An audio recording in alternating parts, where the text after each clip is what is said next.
Сәлем қыздар, бүгін біз сіздермен арзан, оңай, тез жасалатын торт жасап көреміз. Оған осы 3 зат болса жетеді. Алдымен бір жұмыртқамызды шағып аламыз. Үстіне жаңағы қою сүтімізді құйып аламыз. Бәрі кетпейді. Біразын алып қаласыз. Одан кейін осындай қамыр шығады, жұмсақ, қолға жабыспалы болады.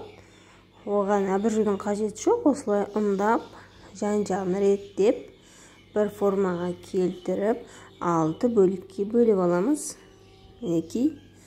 Содан кейін 6 бөлікті әдемілеп дөңгелетіп алып, жұқалап жаямыз. Бір жақсы жері бұл табада піседі. Табада кәдімгі үй жағдайында піседі.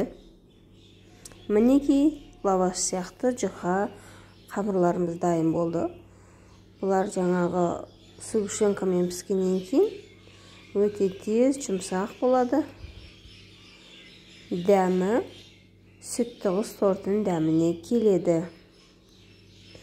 Міне 6 қамырымызды дайындап алдық, күлшелерімізді пісіп дөңгелетіп алдық. Арнайы шеңбер жасап, мен қаймақты крем жасай салдым. Ең оңай крем, қаймақты крем.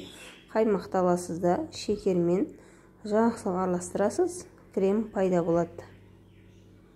Мінекей жағудамыз, тортымызды жинап жатырмыз.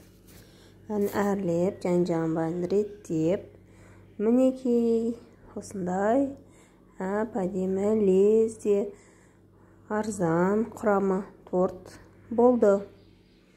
Жасап көруге кеңес беремін. Сіздермен бірге болған Ақмарал Исахова. Менің YouTube каналыма тіркеліп алыңыз, Ақмарал Исахова деп. Осындай түрлі оңай әрі арзан және де тез жасалынатын тағамдар мен пирог торттардың түрлері бар.